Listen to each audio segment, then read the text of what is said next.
Señor abogado, Patricio Velázquez, va a lectura de los documentos llegados a la comisión, don Patricio.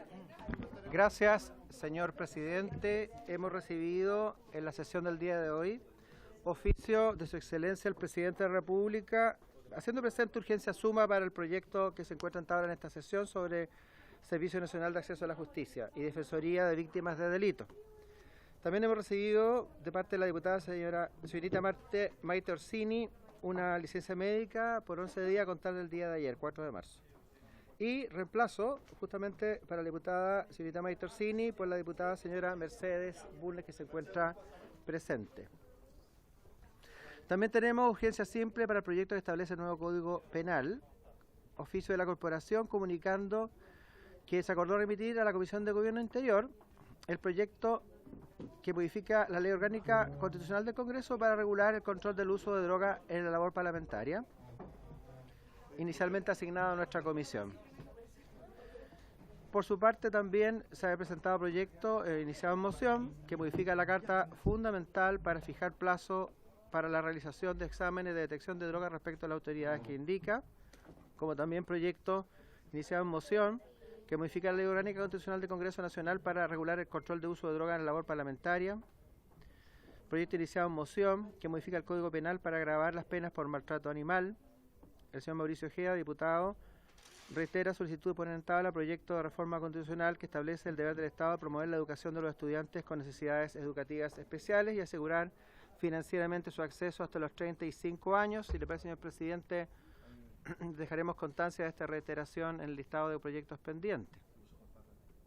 Correo electrónico del Ministerio de Justicia y Derechos Humanos, por el cual se confirma la asistencia del señor subsecretario de Justicia, don Jaime Gajardo, acompañado de la jefa de la división jurídica, señora María Esther Torres, y del abogado señor Felipe Rayo, de la misma división. Por su parte también FENADAG nos ha hecho llegar una minuta con sugerencias de modificaciones a las indicaciones presentadas a este proyecto por el Ejecutivo, que se hará llegar por correo electrónico a todas y todos los integrantes de la comisión. Eso es todo, señor presidente. Muchas gracias, don Patricio. Se ofrece la palabra sobre la cuenta. La presente sesión número 169 ha sido citada con el propósito de continuar la tramitación en particular del proyecto de ley que crea el Servicio Nacional de Acceso a la Justicia y Defensoría de las Víctimas, que es el boletín número 13.991, que está calificado con urgencia suma, y se ha invitado al efecto al señor Ministro de Justicia y Derechos Humanos, que nos acompaña, don Jaime Gajardo en calidad de ministro subrogante, doña María Esther Torres, jefa de la división jurídica, don Felipe Rayo, abogado de la división jurídica, rápido como un trueno, y también se encuentran presentes como invitados los dirigentes de FENADAG. Quedamos el día de ayer, don Patricio, en el artículo número 24, sí. 26. Sí, de acuerdo con la nomenclatura que tenemos. A partir del 17. A partir del 17, claro, sería el 25. Pero corresponde la nomenclatura antigua, el artículo 24. Ya. Si le parece a la comisión, recordar que al aprobar la indicación sustitutiva del 17 por 3 artículos, hay que reenumerarlos, pero para los efectos del comparado mantenemos los artículos, sí, el número de artículos que está ahí, y le pedimos a la Secretaría que luego lo actualice. Lo concuerde. ¿Les parece? ¿Se acuerda? Sí, señor presidente, el artículo 24, que está en la página 24 del comparado, es lo que el proyecto que corresponde y que tiene algunas indicaciones. El artículo 24, don Patricio, ¿no? En la página 24. Artículo 21. Aquí está. Atención del Grupo de Especial Protección. No, Defensoría de la Víctima de Delito, página 24. A página 24. Artículo 24. Artículo 24, Defensoría de Víctimas de Delitos, corresponderá al servicio atender las necesidades de las personas naturales víctimas de delitos mediante la provisión de asesoría y representación jurídica y asistencia psicológica y social en los casos en que se cumplan los criterios de atención previstos en el reglamento. Para el cumplimiento de este objeto, el servicio deberá, letra A, otorgar información y asesoría a víctimas de delitos acerca de sus derechos y formas de ejercerlos. Letra B, otorgar asesoría e información a las víctimas de delitos respecto de las medidas cautelares y de protección que pudieran solicitar al fiscal a cargo y de su seguimiento, ya sea respecto de aquellas que éste pudiera ordenar por sí mismo como de aquellas que requieren autorización del tribunal. Para estos efectos, el servicio podrá establecer las coordinaciones necesarias para acceder a esta información, cautelando la respectiva reserva de la misma en los términos del artículo 25 de esta ley. C. otorgar orientación a las víctimas de delitos respecto de programas estatales a los que puedan acceder. Letra D, otorgar representación jurídica a las víctimas de delitos posibilitando su participación en el proceso penal, así como también el ejercicio de las acciones civiles destinadas a perseguir las responsabilidades derivadas del hecho punible. Y letra E, otorgar asistencia psicosocial a la víctima procurando la mitigación de los efectos negativos del delito y evitando su victimización secundaria. El otorgamiento de las prestaciones de asistencia psicológica y social en beneficio de las víctimas de delito usuarias del servicio se realizará con independencia al ejercicio de las acciones judiciales de las que sean titulares. Le ofrezco la palabra al Ministerio para que dé cuenta del artículo número 24 que está en la página 24 del comparado. ¿Sí? Bueno, muchas gracias, presidente, por su intermedio. Saludar a todos los diputados y a las diputadas presentes. Efectivamente, el artículo 24 es parte de la indicación sustitutiva que hizo el Ejecutivo, en el cual se incorpora la Defensoría de las Víctimas con un conjunto de, o sea, con un objeto general que es precisamente atender las necesidades de las personas naturales víctimas de delitos mediante la provisión de asesoría y representación jurídica y asistencia también psicosocial, y para ello se le otorgan un conjunto de facultades que van a delimitar qué es lo que significa este tipo de asesoría. Esta indicación sustitutiva, como ustedes saben, lo que hace, entre otras cosas, es dar cuenta de la representación jurídica y la asesoría psicosocial que actualmente se recibe por parte del Estado en distintos programas que se encuentran dispersos, pero además también entregar la posibilidad para que estos programas vayan creciendo con el tiempo. Dentro de los programas que actualmente funcionan en este sentido, con distintos objetos, eso sí, porque o son de representación jurídica o son de asesoría psicosocial, pero no son en conjunto de representación jurídica y asesoría psicosocial en un solo organismo, que es lo que pretende la Defensoría de las Víctimas. Se encuentran, por ejemplo, los centros de atención integral de víctimas que se encuentran en las corporaciones de asistencia judicial actualmente, y el programa de apoyo a las víctimas que se encuentra en el Ministerio de Interior y Seguridad Pública, en particular en la Subsecretaría de Prevención del Delito. Estos dos programas actualmente tienden a un total aproximado de 40.000 personas o 40.000 usuarios, 35.000 en los programas de apoyo a las víctimas y 4.500 personas en los programas de los centros de atención integral a víctimas. Como les decía, uno funciona a cargo del Ministerio de Justicia y otro a cargo del Ministerio del Interior y Seguridad Pública. Para el adecuado mecanismo, además de gestión, control y efectividad de este programa, se incorpora un mecanismo de gestión de casos que se encuentra también dentro del informe financiero, y aquí podríamos decir que el informe financiero en esta parte, en la Defensoría de las Víctimas, tiene un fortalecimiento bastante relevante en esta materia. Presidente, solo para señalar que de la forma en que está concebida la Defensoría de las Víctimas, lo que hace principalmente es establecer sus atribuciones en términos generales, después señalar qué es lo que va a componer cada una de esas funciones y atribuciones, y es relevante, para ser coherente con lo que ya se ha aprobado, que los tipos de delitos que se vayan a incorporar sea algo que esté permanentemente, por así decirlo, modificándose en el sentido de lo que se vaya a realizar en este servicio, porque esto es bastante dinámico y es importante que se incorporen eventualmente algunas prestaciones para delitos específicos y eventualmente se vaya revisando los que ya existen. Eso, presidente. Muchas gracias, subsecretario. Se ofrece la palabra respecto a este artículo. No habiendo palabras, este artículo tiene indicaciones, la número 28, la número 30, 31, 32 y 33, que a juicio del presidente son funciones y atribuciones del servicio, y esto es de iniciativa exclusiva del presidente de la República, conforme al artículo 65, inciso cuarto, número 2 de la Constitución, y por tanto las declaro inadmisibles. ¿Alguien reclama la inadmisibilidad? La 28. Para los efectos legales, y retira la 28 del diputado Lonto. Se declara inadmisible.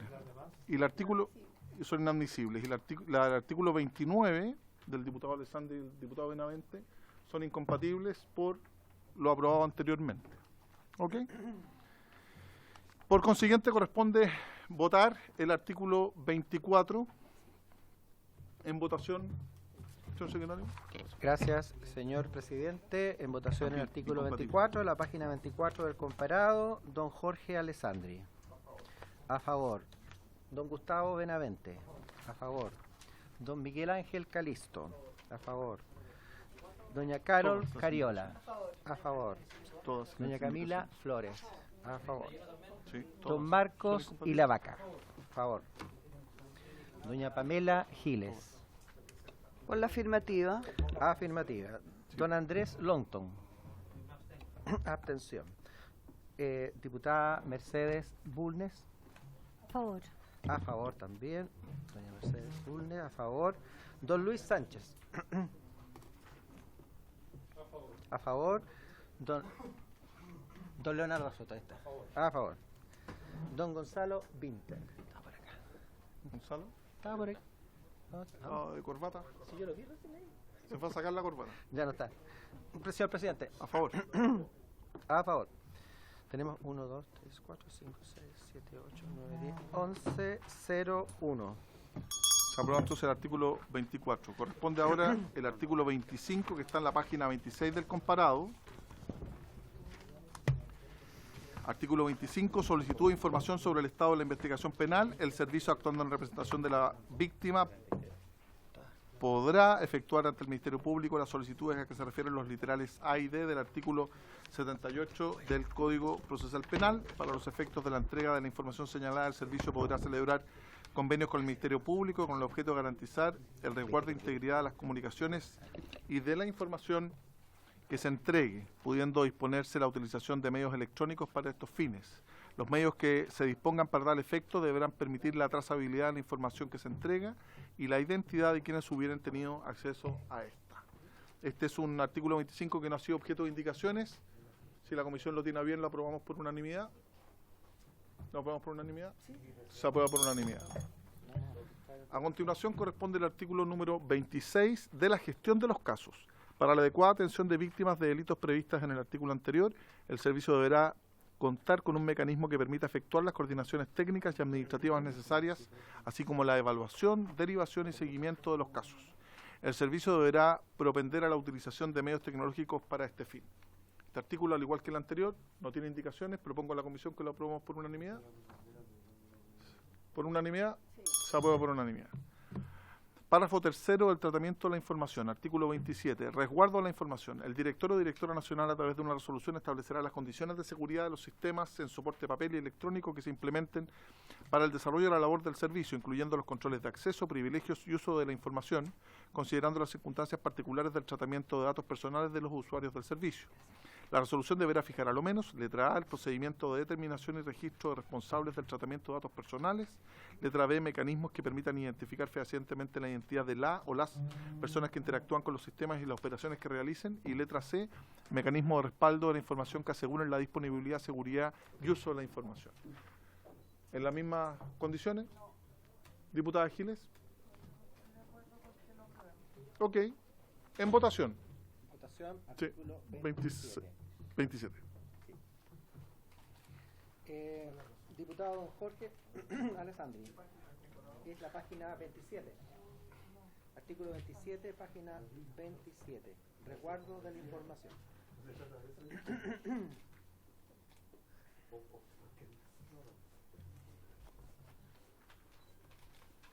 Recuerdo que el reglamento plantea que cada artículo que se apruebe tiene que ser leído textualmente, y eso es lo que he hecho. ¿Ah? El diputado Alessandri está pensando. Llegó el diputado Winter. Muy bienvenido, diputado. Sí, me llama la atención, presidente, si puedo hacer una pregunta. ¿Sí? De votar papel y electrónico. Vamos a obligar un servicio nuevo el año 2024 en mantener todo en papel y electrónico. Yo creo que sería volver al año 70. ¿Por qué y? Papel o electrónico, ¿cierto? Porque como están literales estas cosas, después va a aparecer una persona encargada de archivos del servicio y va a decir: necesito 500 metros cuadrados arrendados y 14 funcionarios para mantener el respaldo en papel. Hecha la observación, le planteo al Ejecutivo si podemos cambiar la conjunción copulativa ahí por la conjunción disyuntiva o. ¿Está de acuerdo? ¿Por qué no IO? ¿Ah? Y por unanimidad. IO. Es que si dejas el I, va a haber un señor que le gusta el papel que va a querer mantenerlo en papel. Diputada Giles, diputada Bulnes primero, luego la diputada Bulnes. Diputada Giles, usted primero. Sí, a mi juicio eso no soluciona mi problema, entonces no, que es que yo creo que no protege suficientemente los datos personales y que no estoy disponible para eso. Muy bien. Diputada Bulnes. Refiere al tema de soporte de papel y electrónico y decirlo o me parece que no puede ser satisfactorio. La experiencia mía en lo profesional es que el soporte de papel es también indispensable porque es más fácil muchas veces consultar cuando está en papel y en segundo lugar no se pueden intervenir los dos sistemas, el papel y el electrónico y asegura más la seguridad, valga la redundancia, el que esté en ambos soportes. El soporte solamente electrónico en las causas judiciales es muy confuso, eventualmente puede ser muy confuso y muy difícil de consultar. En cambio, el soporte en ambos sistemas es mucho más accesible para los usuarios de los sistemas. Muchas gracias, diputada. Se ofrece la palabra. Diputado Ilavaca. Sí, presidente. Creo que aquí existe un problema mucho más grave que el soporte en papel y electrónico y lo acaba de plantear la diputada Giles. Porque le estamos dando la facultad al director o directora nacional que a través de una resolución establezca las condiciones de seguridad de los sistemas. Sistema que va a manejar datos personales, datos sensibles. Y estamos diciéndole, ¿sabe, señor director? Usted, por motu propio, sin ningún tipo de control, sin ningún tipo de colaboración, determina los niveles de seguridad respecto a esto. Y toda la información de estas características la hemos generalmente regulado por ley. ¿Y por qué tengo que bajar el estándar al nivel de dárselo a un solo personaje que puede tener todas las características y competencias del mundo? Porque estamos dando la competencia a él del manejo de toda la base de datos de información que son información absolutamente sensible. ¿Ya? Eso, presidente. Diputado Alessandri. Quizás pedirle al Ejecutivo que tome todos estos comentarios. Yo estoy de acuerdo con el diputado Ilavaca, que obviamente esto debiera ser en concordancia con los estándares de la Agencia de Ciberseguridad, en concordancia con la ley que está casi saliendo de la mixta, que es la Ley de Protección de Datos, obviamente con los estándares que tiene el resto del Estado. No puede mandarse 100% solo. Si quiere que tenga más de lo que exige la ley de la agencia, si quiere que tenga más que la Agencia de Ciberseguridad, pero no menos. Entonces es una fácil redacción. Yo creo que quizás el Ejecutivo podría salvaguardar estas cosas, que no tengamos oficinas llenas de carpetas en papel y que tengamos un estándar más alto que el resto del Estado, jamás más bajo. Muchas gracias, diputado Alessandri. Diputada Giles. Sí, en la línea de lo que han planteado los diputados Ilavaca y Alessandri, presidente, a mí me parece que esto es muy peligroso, particularmente tratándose de víctimas. En una legislación moderna, este artículo, esta norma es una revictimización de víctimas a partir de la falta de protección a sus datos personales. ¿Se ofrece la palabra? ¿Se ofrece la palabra? Yo quisiera tomar lo que planteaban, claro, y si eventualmente en este articulado pudiera establecerse, obviamente que el estándar mínimo va a ser la Ley de Protección de Datos Personales, o conforme a la Ley de Protección de Datos Personales, yo creo que sería adecuado. Yo, eso sí, coincido que debiera ser disyuntivo, o ya sea en soporte papel o electrónico, y no I. Le ofrezco la palabra al Ejecutivo.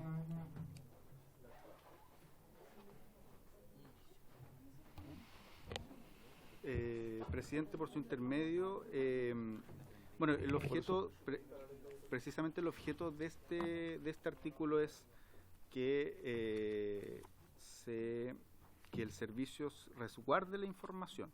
Ese es el objeto del artículo, que en el fondo el servicio resguarde la información. Va a haber un director o directora nacional que va a tener esta responsabilidad en términos específicos y por lo tanto cualquier falta al resguardo de la información de parte de ese director o directora nacional va a originar al menos la responsabilidad administrativa. En el fondo no queda diluida la responsabilidad. En segundo lugar, nosotros entendemos que el resguardo de la información tiene que ser conforme a la legislación vigente. ¿Ya? Actualmente nosotros tenemos una ley de protección de datos personales que el país ha considerado que es insuficiente y por lo mismo se está tramitando un proyecto de ley que modifica esa ley. Lo que podría hacerse para que quede mucho más claro que el tratamiento de los datos personales es conforme a la legislación vigente y entendiendo que el proyecto de ley que modifica la ley de datos personales se encuentra en trámite y por ende va a ser la misma ley la que va a ser modificada, que se ponga posteriormente al punto seguido, considerando las circunstancias particulares de tratamiento de datos personales de los usuarios del servicio, conforme a la ley 19.658, si mal no me equivoco, 19.628 de protección de datos personales. Y con eso, 19.628 de protección de datos personales, y con eso se entenderá específicamente, aunque consideramos que ese es precisamente el objeto del artículo, y el resguardo de la información va a tener que ser dentro del marco de lo que señala esa ley, y en ningún caso este artículo podría interpretarse que sería un artículo que podría implicar que el director nacional del servicio se encuentra al margen de la regulación de los datos personales. Creo que es relevante mantener, o sea, que la obligación es que tiene que mantener las condiciones de seguridad de ambos registros, ¿ya? Y actualmente en las corporaciones de asistencia judicial y muchas veces dentro de los programas que ya les señalaba, que son los que atienden a las víctimas, hay mucho documento físico. Entonces, si bien vamos transitando la ley de modernización del Estado y la ley de modernización digital, de todas maneras el tratamiento de esa información tiene que resguardarse, y por eso la obligación es para que resguarde tanto los documentos que se encuentran en soporte físico como resguarde lo que se encuentra en soporte electrónico. Diputado Vilavaca. Yo lo claro, ¿Por podría qué? ser IO, sí, IO. Y que tiene que resguardar ambos, entonces tiene que ser I. resguardar ambos, Tiene ese es el razón. objeto. Diputado Vilavaca. Sí, presidente, no me satisface la respuesta que da el Ejecutivo respecto a esta obligación del director o directora nacional. Porque usted me dice, ¿sabe qué? Es responsabilidad del director o directora nacional resguardar la información, que me parece correcto. Pero además es responsabilidad del director o directora nacional establecer las condiciones de seguridad de los soportes. Es decir, él dicta las reglas de las cuales él debe responder. Y creo que no corresponde, independientemente que ustedes le hagan, que me parece correcto, un estándar mínimo para este tipo de acciones, estándar que no existe en el actual artículo. ¿Ya? Entonces yo, presidente, creo que hay que mirar con mayor ojo, sobre todo con el manejo de datos personales. Tuvimos meses trabajando en normas en esta materia y creo que el estándar que se plantea en este artículo en particular rebaja casi toda la discusión que hemos dado en esta misma comisión sobre esta materia. Muchas gracias, diputado Vilavaca. El Ejecutivo, señor subsecretario, señor ministro. Presidente, por su intermedio, dos cosas. Lo primero, esta indicación o este artículo no tiene indicaciones propuestas. Eso es lo primero. Lo segundo, el resguardo de la información tiene que ser conforme a la legislación vigente. La legislación vigente, esa por cierto va a poder ir modificándose, entonces si se hace un reenvío específico, se va a tener que hacer bajo los estándares de la legislación vigente. En tercer lugar, lo que se establece es que el director nacional, dentro de la legislación vigente, tiene que cumplir con una serie de objetos, o sea, con una serie de requisitos, su resolución para que que son más que todo procedimentales, es decir, el procedimiento de determinación del registro de responsable de tratamiento de datos, algo que establece la nueva normativa en protección de datos, que son algo así similar a los oficiales de cumplimiento. En segundo lugar, mecanismos que permitan identificar fehacientemente la identidad de la o las personas que interactúan con los sistemas. Volvemos a algo de los estándares que establece la Ley de Protección de Datos en su modificación que se encuentra en tramitación. Mecanismos de respaldo de la información que aseguren la disponibilidad, seguridad y uso de la información. También se encuentra, eso bastante establecido en la Ley de Protección de Datos que se encuentra trabajando, y los artículos 28 y 29 además tienen normas específicas respecto a la digitalización de documentos y la eliminación de la información. Es decir, lo que se está haciendo lo que se está resguardando es que no quede tal y como lo establece actualmente la ley 19.628, si no mal no me equivoco, que es solo lo que se considera como datos sensibles sin una obligación específica a las autoridades públicas respecto al tratamiento de esa información sensible. Si ustedes revisan, la gran mayoría de los servicios públicos, en prácticamente ninguno, quizás estoy siendo arriesgado, pero en prácticamente ninguno, existe una norma que establezca como obligación del jefe de servicio el resguardo de la información. Y segundo lugar, en prácticamente ninguno hay un establecimiento de un procedimiento para el resguardo de esa información. Es decir, estamos elevando el estándar de lo que existe vigente, y eso dentro de las normas, por cierto, de la Ley de Protección de Datos que está vigente y que se va a modificar, que son normas más sustantivas. Entonces me parece que no es correcto decir que estaríamos disminuyendo los estándares. Estamos elevándolo en razón de la legislación vigente. Segundo, estamos estableciendo una obligación concreta del director nacional. Tercero, él va a tener que responder por esa obligación concreta. Y cuarto, es una obligación de procedimientos específicos dentro de las modificaciones o dentro del espíritu de las modificaciones que se están realizando a la Ley de Protección de Datos. Gracias, señor ministro. Se ofrece la palabra. Entonces, lo que vamos a plantear, yo entiendo que la explicación que nos entrega el Ejecutivo no ordena la conjunción I o IO, está bien porque tiene que resguardar ambos tipos de soporte, por consiguiente debe mantenerse. No sé si el diputado Lezama está de acuerdo, porque lo que exista tiene que mantenerlo. Lo que sí agregaríamos en función de lo planteado, a continuación de servicio, conforme a la ley número 19.628, protección de datos personales. ¿Ok? Diputada Giles. ¿Por qué mecanismo legislativo y de técnica legislativa está usted agregando eso? Con una indicación que estoy suscribiendo. ¿Que va a presentar ahora? Sí, por eso le planteo que voy a presentar esa indicación para votar el artículo con esta indicación. Que establecería la indicación entre las palabras servicio e incluyendo, agregar conforme a la ley número 19.628 de protección de datos personales. ¿Estamos de acuerdo? No, y en el IO mantengo, lo que quiero proponer es mantener tal como está en la norma, porque lo que establece es una obligación de resguardo, de resguardar la información, ya sea que esté en papel y electrónico, ¿te fijáis? Cualquiera de esos. Por ejemplo, y quedar con el otro, pero tiene que mantenerlo. ¿Les parece? Entonces lo mantenemos en I, porque tiene tanto la que está de manera electrónica como también en la que está ambas, no disyuntiva, no puede una u otra, sino que todas. Por eso mantiene el I. ¿Sí? Eso. En votación entonces con esa indicación que acabo de suscribir y que queda abierta para que... Sí, para la historia de la ley, entonces la indicación al artículo... Gracias, presidente. La indicación al artículo 27 quedaría resguardo de la información. El director o directora nacional, a través de una resolución, establecerá las condiciones de seguridad de los sistemas en soporte de papel y electrónicos que se implementen para el desarrollo de la labor del servicio,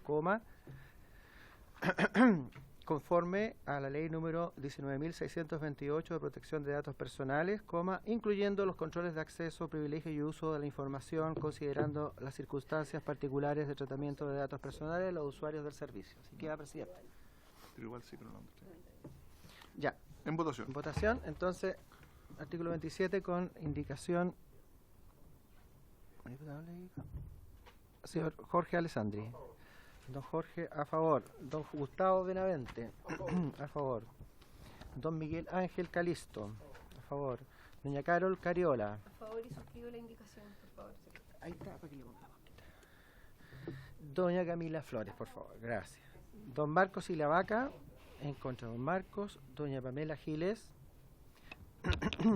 Suscribo la indicación. Ahora hay indicación, señor ministro, por su intermedio, presidente. Sin embargo, no es suficiente. Es necesaria la indicación, pero no es suficiente, por lo tanto me abstengo. Abstención, doña Pamela Giles. Don Andrés Lonton, a favor. Doña Mercedes Bulnes. A favor y suscribo la indicación. A favor. Don Luis Sánchez. Don Leonardo Soto, a favor. Don Gonzalo Vinter, a favor. No estaría quedando entonces don Luis Sánchez, a favor. Señor presidente. A favor también. 1, 2, 3, 4, 5, 6, Entonces 7, 8, se aprueba el 9, artículo 11, 1, 1. 27 propuesto.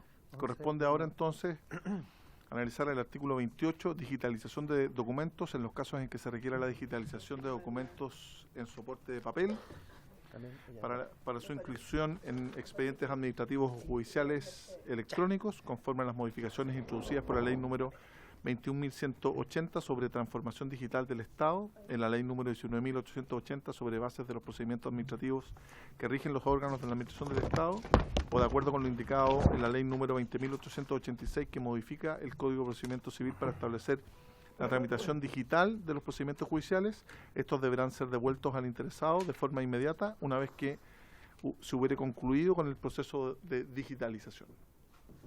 Esta es una norma que no tiene indicaciones y si le parece a la comisión la aprobamos por unanimidad. 28. La número 20, el artículo 28. Digitalización. ¿Sí le parece a la comisión? Sí, presidente. Se aprueba por unanimidad. Artículo 29 de la eliminación de la información. La eliminación de la información personal de los usuarios obtenida por el servicio en el cumplimiento de sus funciones se realizará una vez transcurrido el plazo de 5 años desde el término de la respectiva atención. El servicio designará un funcionario o funcionaria responsable del banco de datos que contenga la información obtenida, quien antes de su eliminación deberá verificar que hubiese transcurrido el plazo antes señalado. Una vez que el funcionario o funcionaria responsable del banco de datos hubiere comprobado el cumplimiento del plazo de 5 años, procederá a efectuar un inventario de la información que será eliminada, indicando su formato y soporte, la fecha o periodo de tiempo en que se generó, su fuente y su naturaleza. Este documento debidamente rubricado será remitido al director o directora nacional. Se ofrece la palabra respecto a este artículo 29, que continúa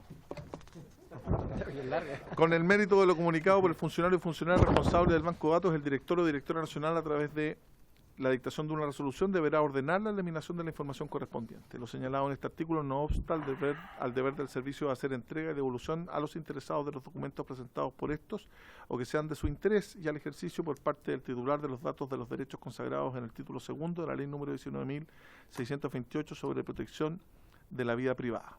Para estos efectos, una vez dictado el acto administrativo que ordena la eliminación de la información, el servicio deberá notificar a los titulares de los datos su futura destrucción, indicándoles un plazo para solicitar la entrega de los antecedentes que hubieran aportado. Este plazo no podrá ser inferior a 2 meses contados de la fecha de envío de la respectiva notificación.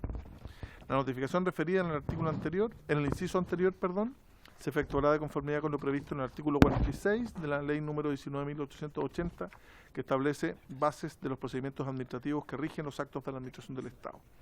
Una vez notificados los interesados y transcurridos los plazos que les hubieran sido otorgados a los titulares de los datos, el funcionario o funcionaria responsable del banco de datos deberá eliminar la información respectiva mediante un mecanismo que garantice su total destrucción, cualquiera sea el soporte en el cual ésta conste. Para ello, deberá utilizar medios que garanticen la imposibilidad de reconstruir la información contenida en los documentos originales y su utilización posterior. En el caso de la eliminación de información contenida en un soporte físico, deberá propenderse a la utilización de medios distintos de la incineración, que minimicen los daños medioambientales. La eliminación de la información deberá ser registrada en un acta que dé cuenta de la forma en que se ha cumplido con este procedimiento y singularice los registros de documentos que se hubieran eliminado, la que será firmada por el responsable del banco de datos. Concluida la eliminación de la información, este enviará al director o directora nacional un certificado de eliminación firmado. Lo señalado en este artículo se entenderá sin perjuicio de lo dispuesto en el decreto con fuerza de ley número 1 de 2020 del Ministerio de las Culturas, las Artes y el Patrimonio, que determina los requisitos del método de elaboración, conservación y uso de microformas y de aquellos que se emplean en la destrucción de documentos originales en virtud de la ley número 18.845. En aquello no regulado en este artículo, el servicio deberá tener en consideración las recomendaciones que respecto de esta materia imparta el Archivo Nacional. Un breve texto. Diputado Sánchez. Y Muchas gracias, Bueno. presidente. Me gustaría que el Ejecutivo pudiera explicarnos un poco mejor, ignorancia mía, pero no sé cuáles son estos mecanismos distintos de la incineración que se pueden ocupar para la destrucción del papel. y me preocupa precisamente por lo que estábamos conversando antes de la seguridad de la información. O sea, saber bien cuál es entonces el mecanismo que se va a usar para la destrucción de esta información, cosa que podamos tener toda la tranquilidad de que efectivamente esto garantiza la seguridad de que esos antecedentes no pueden ser recuperados. Muchas gracias. Muchas gracias, diputado Sánchez. Se ofrece la palabra sobre este artículo, diputada Bulnes, por favor. Me preocupa, presidente, por su intermedio, me preocupa y quería preguntarle al Ejecutivo respecto del plazo de 5 años. ¿Por qué? Porque en relación con el recurso de revisión, particularmente en materia penal, que no tiene plazo, el resguardo de información que pueda ser relevante sobre víctimas o sobre intervinientes en un proceso penal podría ser indispensable, por lo que el plazo de 5 años para destruir información podría atentar contra los derechos de las personas en el recurso de revisión, que en materia penal debe ver la Corte Suprema naturalmente y que no tiene plazo. Entonces, por eso me preocupa el plazo de 5 años, porque se ha establecido un plazo de 5 años en circunstancias que hay determinados recursos que están fuera de esos plazos. Muchas gracias. Se ofrece la palabra. Se ofrece la palabra. Solo recordar que esto dice relación con los antecedentes que obran en poder del servicio, independiente de que los tribunales de justicia tienen un sistema totalmente distinto para hacer seguimiento. Señor ministro. Sí, presidente, por su intermedio, responder las dos preguntas. Eso sí, quizás antes una explicación general. Este es un artículo que a mi juicio es bastante importante para la administración pública y en particular para este nuevo servicio, porque establece un mecanismo bastante detallado, con reglas bien claras y un procedimiento bastante riguroso respecto a un problema que tienen actualmente en general los servicios públicos, que es precisamente la eliminación de la documentación. Todos aquellos que hemos trabajado en el servicio público sabemos que estas normas se encuentran bastante dispersas. Hay un decreto antiguo de la dirección de biblioteca, de la ex dirección de biblioteca, archivo y museo, DIVAM, que regulaba esto, que después fue sistematizado precisamente en la norma que se señala acá, que es el decreto con fuerza de ley número 1 del Ministerio de las Culturas. Y este ha sido, uno podría decir, uno de los grandes dolores de cabeza para la administración pública, porque no existan reglas claras respecto a la eliminación de documentos. Eso como primer aspecto. Como segundo aspecto, cuando se habla de tratamiento de datos personales, en particular, en este caso del servicio, y en particular en su versión de Defensoría de las Víctimas, es muy relevante que se permita la devolución de los documentos y la eliminación de los mismos, y que eso quede registro, porque muchas veces, tal y como lo decía la diputada Giles, se puede generar revictimización si sus datos siguen circulando, si sus antecedentes siguen circulando. Y existe también bastante jurisprudencia de los tribunales de justicia, en particular en sede de protección, respecto a requerimientos que han hecho distintas personas en cuanto a la información que contiene el Ministerio Público en el Banco Unificado de Datos, que se le solicita que se elimine esa información precisamente porque las personas tienen el debido resquemor de respecto a sus causas o sus antecedentes, quienes pueden conocer de hechos que les son muy gravosos o hechos que les generan un daño muy importante. Entonces nos parece que este artículo regula con bastante detalle aquello, y las dudas que surgen ahora, voy al particular, ¿sí? Presidente. Bueno, hay una norma, o sea, una regla que dice se propenderá a la utilización de medios distintos, que es la incineración, que aseguren la efectiva destrucción, pero que minimicen los daños medioambientales. Bueno, me imagino que la trituración de los documentos podrá ser uno de ellos. Esperemos que la tecnología avance de alguna manera que no nos permita quemar los papeles para que estos se destruyan, que eventualmente podrá haber otro mecanismo, y me parece que la regla que le da como medio de optimización, como mandato a el director del servicio, a la administración, es bastante clara. Es de fondo, mire, si puede asegurarme de alguna otra forma que se va a destruir efectivamente esa información, no lo incinere porque eso daña el medio ambiente. Si no lo puede asegurar, bueno, tendrá que incinerarlo. Es un mandato de optimización. Es una regla que le permite precisamente asegurar aquello. Y en segundo lugar, lo del plazo, bueno, usted lo señaló, presidente, efectivamente estos antecedentes, como son víctimas de delito o eventualmente personas que se representan por la corporación futuro servicio en causas distintas a lo penal. Nos parece que estos antecedentes están en el Banco Unificado de Datos de la Fiscalía, el Banco Unificado de Datos. Si son víctimas siempre va a estar en el Banco Unificado de Datos. Y por lo tanto lo que se busca es que de acá salgan después de 5 años. Perfecto. Eso es. Oye, muchas gracias. Yo creo que está resueltas las dudas.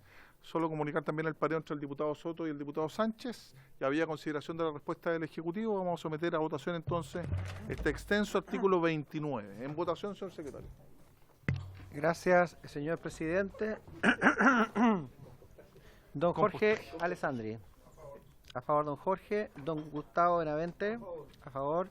Don Miguel Ángel Calisto. A favor. Doña Carol Cariola. A favor. Doña Camila Flores. Don Marcos Silavaca. A favor. Doña Pamela Giles. No está en este momento, doña Pamela. Don Andrés Lonton. Perdón, don Andrés, no escucho. A favor, gracias. Los niños. Doña Mercedes Bulnes. Opa. Destructiva. A favor con la prevención de que el plazo me parece estrecho. Ya. A favor, doña Mercedes. Don Luis Sánchez. Ah, no, perdón, ya está pareado.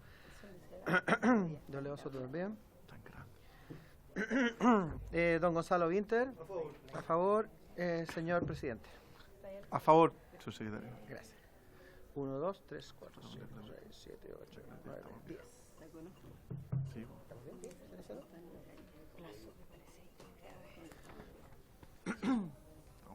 Nuevo pareo, diputado Benavente. Hay nuevo pareo del diputado Benavente con el diputado Winter. ¿Sí? Se comunica. Están felices ambos. A continuación corresponde entonces tramitar el artículo 30, abandono, cuando por exclusiva inactividad del interesado resultare imposible dar continuidad a la prestación de las acciones que desarrolla el servicio, permaneciendo por más de 6 meses paralizada la atención iniciada a su respecto, el servicio otorgará al interesado un plazo de 30 días para efectuar las diligencias pendientes de su cargo, informándole que, en caso de no cumplir con aquello, se declarará el abandono de la atención, entendiéndose esta finalizada para todos los efectos. Transcurrido el plazo señalado precedentemente, sin que el interesado hubiera realizado las actividades necesarias para reanudar su atención, el servicio, a través de resolución fundada del respectivo director o director regional, declarará el abandono de la atención y ordenará el archivo de los antecedentes, notificándole al interesado dicha circunstancia y el estado de la respectiva causa. Cuando la declaración de abandono recayere en la representación de un usuario en juicio, deberá el servicio renunciar al patrocinio de conformidad con lo expuesto en el inciso cuarto del artículo primero de la ley 18.120, que establece normas sobre comparecencia en juicio y modifica los artículos cuarto del Código de Procedimiento Civil y 523 del Código Orgánico de Tribunales. El abandono administrativo declarado conforme a lo señalado en este artículo no afectará de modo alguno el ejercicio de los derechos y acciones objeto de la atención. Las comunicaciones referidas en este artículo se efectuarán a través de los medios de notificación a que se refiere el artículo 46 de la ley 19.880 de bases de los procedimientos administrativos que rigen los actos de la administración del Estado. Los plazos indicados en este artículo se computarán de acuerdo con lo señalado en el artículo 25 de la ley número 19.880, una norma más bien de procedimiento, que no tiene indicaciones. Si la comisión lo tiene bien, ¿lo aprobamos por unanimidad? No. Diputado Longton. Gracias, presidente. Presidente, leyendo el 46 de la 19.880, estas son notificaciones por medios electrónicos. Ahora, 30 días, que yo tengo una complicación con los 30 días, porque me parece que es un plazo muy breve, entendiendo que las notificaciones electrónicas muchas veces, por diversos problemas, pueden no llegar al destinatario a tiempo, o bien pueden no ver la notificación, o distintas complicaciones pueden generarte que muchas veces no son imputables a la víctima, que esa comunicación no llega a destino a tiempo, o bien la persona se demore un poco más en poder activarse en relación a las acciones que tiene que realizar. Yo tengo un problema solamente en relación al tiempo. Creo que 30 días es un plazo muy breve en atención quizás a la dificultad, quizás al tiempo destinado a las ciertas diligencias que se han hecho en favor de la víctima. porque todo un proceso largo puede quedar en nada producto de que en 30 días la víctima no se comunicó con la Defensoría. Eso me parece que quizás ampliar ese plazo sería prudente para cerciorarnos de que efectivamente hay una inactividad imputable a la víctima que tiene que ver precisamente con no querer continuar con los servicios de la Defensoría. Eso. Muchas gracias, diputado Presidente. Longton. Se ofrece la palabra. Le ofrezco la palabra al señor ministro. Sí, presidente, por su intermedio, yo creo que el diputado tiene efectivamente un punto. Lo que sí, yo lo someto a evaluación, pero nosotros no tenemos inconveniente en ampliar el plazo, pero someto a evaluación lo siguiente, para que todos comprendamos de la forma en que está escrita la regla. Lo primero es que tiene que ocurrir un hecho previo a los 30 días, que son que la acción se encuentre 6 meses paralizada. En el fondo, por ejemplo, para poner el caso de una atención del servicio, llevamos 6 meses esperando un domicilio para realizar un embargo en algún lugar, en una causa civil, y por 6 meses el usuario no nos trae un nuevo domicilio o no tenemos un lugar donde realizar este proceso. O eventualmente estamos durante una gran cantidad de tiempo, que son 6 meses, esperando que nos completen los datos para realizar una demanda judicial de carácter civil. Entonces, el primer supuesto es que tienen que haber transcurrido 6 meses. Ocurrido ese supuesto, se le da 30 días, se le notifica al interesado, mire, tiene 30 días para entregar lo que se requiere para continuar con la atención. Y el tercer aspecto que es relevante es que son 30 días conforme a la ley 19.880, es decir, son 30 días administrativos y hábiles administrativos, que se cuentan de lunes a viernes, no de lunes a sábado. Entonces son, entiendo, 45 días. Dicho eso, me parece que uno podría evaluar aumentarlo.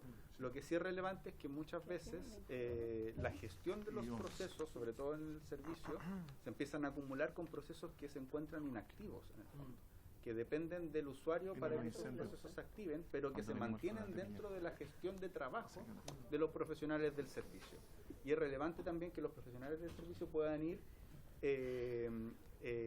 por así decirlo, archivando esos procesos porque no están activos y no va a ser posible activarlos.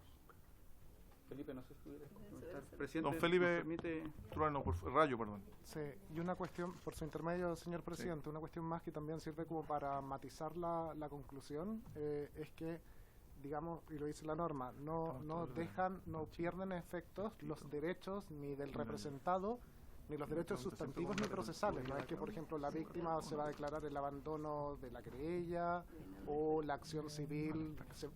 Sí es coincidente los 6 meses en el proceso civil con la institución del abandono del procedimiento. O sea, probablemente ese plazo va a significar también antes que eventualmente se solicite el abandono del procedimiento. Pero aquí el único efecto sería que se va a declarar el abandono de la representación. O sea, la persona va a dejar de ser atendida por el servicio, pero sus derechos sustantivos procesales siguen por cuerda separada. Es inteligente. Diputado Longton. Yo comprendo todo lo que se señala el ministro y el asesor, pero tengo una duda adicional.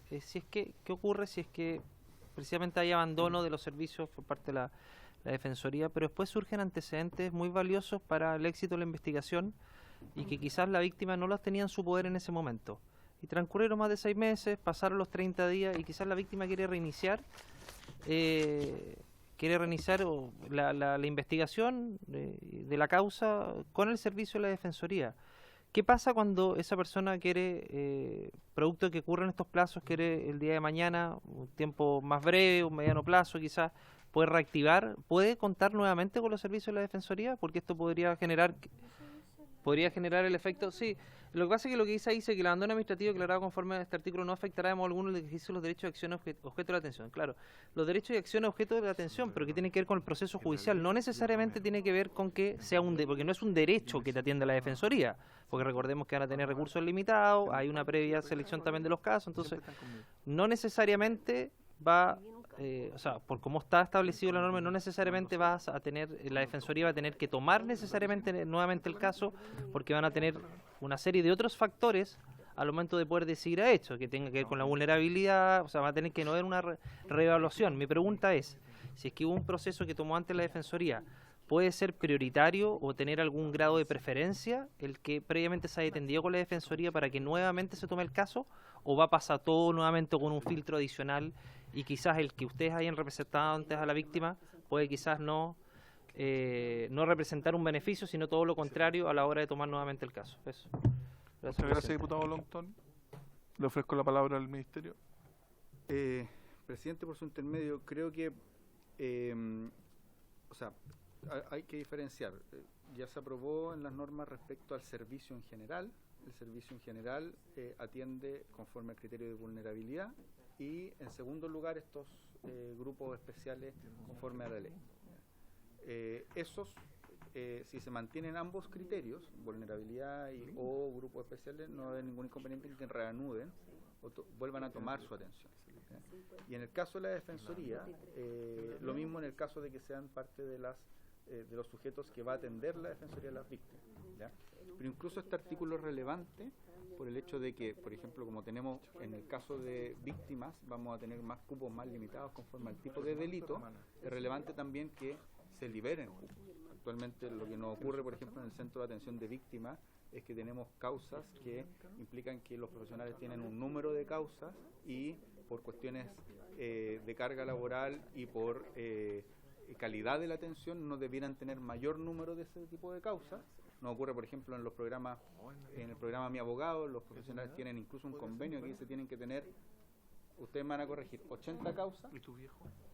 80 causas por triada y no pueden superar las 80, pero si tienen una causa que se encuentra paralizada y que en el fondo ese mismo suceso impide que ingrese una nueva causa. Entonces, por lo mismo es relevante este artículo y dar esa posibilidad.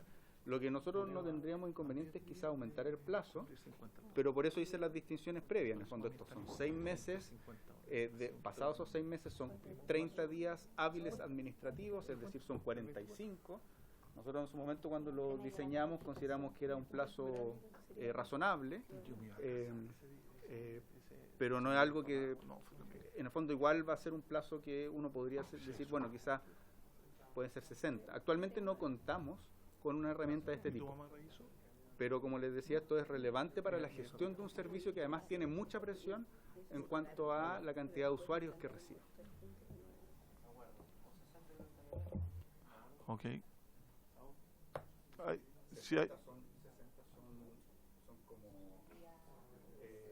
Si lo llevas hábiles. Sí. La notificación es por carta, es por electrónica, ¿ya? Ese es un mail que te... Si es que hagamos que hay medio electrónico, te envió, hay un mail registrado, te notifican electrónicamente. ¿Qué pasa si esa persona es un adulto mayor? Por ejemplo. Bueno, pero se registra un correo. Si mi pregunta, o sea, lo ejemplifiqué con un adulto mayor, pero que la persona, no todos en general tienen tanta relación con los medios electrónicos para estar revisando frecuentemente o diariamente los medios de notificación electrónicos. Yo sé que es mucho más ágil para notificar, para la administración pública, incluso para los particulares, que una carta certificada por todo lo que ello implica, o una notificación personal. Pero el medio electrónico a veces es dificultoso para ciertas personas poder estar al tanto de lo que ocurre en su mail. No todos tienen un manejo tan completo, tan exhaustivo. Yo sé que hay una causa judicial y uno debería estar pendiente del mail, pero ojo que los plazos de respecto a la notificación electrónica generalmente no para todos es tan fácil de poder utilizar o con la frecuencia que uno quisiera. Entonces por eso hago la salvedad. Yo sé que es un plazo que puede ser suficiente para quien está muy acostumbrado a ocupar esos medios, pero no todos están en la misma situación. Eso, gracias, presidente. Muchas gracias. Si le parece, si hay alguna indicación. Diputado Longton. Si reemplazas el término 30 por 45. Y lo votamos de esa manera, ¿les parece?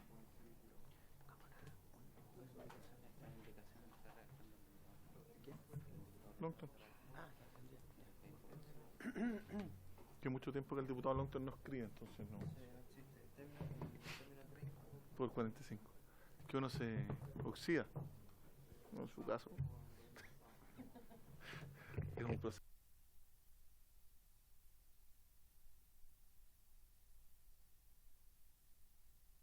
Tenemos la indicación del diputado Longton, en la cual está de acuerdo el Ejecutivo en cambiar el guarismo 30 por 45, y votamos con esta indicación el artículo completo. En votación, señor secretario. Gracias, señor presidente. Artículo 30, con indicación de los señores Longton Leiva, modificando en el inciso primero el guarismo 30, la expresión 30 días por 45 días. 45. Si le parece, lo aprobamos por unanimidad a la comisión. Si estamos todos de acuerdo, diputado Alessandri, diputado Winter, se aprueba por unanimidad. Listo. Párrafo cuarto de la calidad de las prestaciones. Artículo 31, estándares. El Ministerio de Justicia y Derechos Humanos establecerá estándares con el objeto de definir los niveles de calidad que deben resguardarse en la ejecución de las prestaciones que la ley le encomienda al servicio. Estos estándares podrán incorporar indicadores orientados a medir la eficiencia, economía, efectividad e impacto de las prestaciones a cargo del servicio. Estos estándares deberán ser actualizados a lo menos cada 3 años y serán aprobados mediante resolución. Este es el artículo 31 que está en la página 31 del comparado, y que también tiene una indicación de la diputada Cariola, Giles y alguien más. ¿Flores? No. La indicación no está. No, la incorporamos Al artículo 31, para agregar entre las frases prestaciones que la ley le encomienda al servicio, y el seguido de la siguiente frase, asegurando un tratamiento equitativo en las distintas regiones y comunas. Diputada Cariola. Sí, presidente, incorporamos esta indicación a raíz de un debate que dimos el día de ayer, que planteó la diputada Joana Pérez en representación del diputado José Miguel Calisto, que planteó precisamente la inquietud respecto de la distribución de los recursos y de que finalmente no tuviera todo esto concentrado en la región metropolitana, sino que existiera un criterio de equidad territorial en las regiones a nivel nacional. Entonces planteamos en esa oportunidad en el debate incorporar el criterio, y se consideró que en el artículo 31 era el lugar más idóneo para poder incorporarlo, así que por eso es que hoy lo incorporamos como indicación. Así que si el diputado Calisto lo quisiera firmar, a propósito de que fue quien lo reemplazó, quien planteó la propuesta, la idea al menos en términos generales, nosotros lo recogimos y quisimos incorporarlo como indicación, así que esa es la razón, presidente, de esa indicación al artículo 31. Entonces, esta indicación, que está llano a suscribirse, lo que hace es que asegurar que sea equitativo en comunas y regiones, y nos parece bien. Si la comisión está de acuerdo, no hay otras indicaciones, si lo aprobamos por unanimidad. ¿Otra indicación, diputado? Alessandri, Calisto, Cariola, Flores. Diputada Bulnes. Presidente, me preocupa la palabra en el artículo 31, título estándares, y establecerá estándares con el objeto de definir, y querría proponer a través suyo al Ejecutivo que cambiar la palabra estándares por la palabra protocolos, porque es una palabra mucho más precisa, que se refiere exactamente a los protocolos que deben definir los niveles de calidad. En sanidad tenemos protocolos de atención y que estandarizan, digamos, la manera correcta que debe producirse cualquier atención sanitaria. Me parece que la palabra estándares es demasiado general y aparece más precisa la palabra protocolos. Y eso quisiera proponérselo al Ejecutivo para no ponerlo como indicación, digamos, porque también es una función del Ejecutivo el establecer estándares o protocolos, digamos, no sería una indicación que pudiera introducirse por parte de un parlamentario. Muchas gracias. Yo tengo una opinión un tanto disímil, porque lo que el estándar se define es un adjetivo, le entrega una calidad específica, en este caso, a un cierto nivel de atención. Me llama profundamente la atención y valoro este artículo porque genera accountability efectivo dentro del servicio público, que se tiene que renovar cada 3 años, y que justamente regula el estándar de ciertos protocolos. Yo creo que tiene una relación distinta, porque el protocolo sustantivo adjetiviza, le entrega una calidad específica a la forma del tratamiento, Y por eso yo preferiría estándar porque se refiere a un adjetivo, al nivel que debe tener este tipo de protocolos, en mi opinión. Le ofrezco la palabra al Ejecutivo.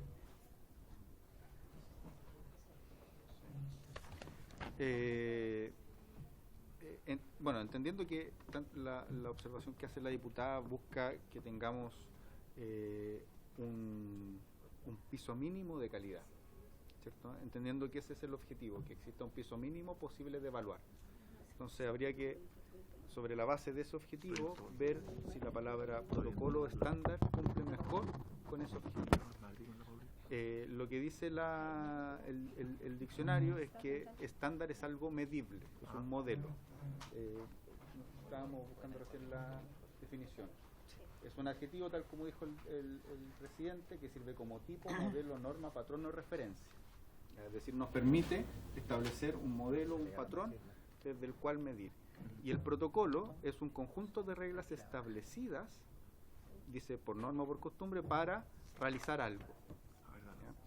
Entonces, en ese sentido, para el objetivo que quiere la diputada y el que me parece que está en el proyecto de ley, es mejor la palabra estándar.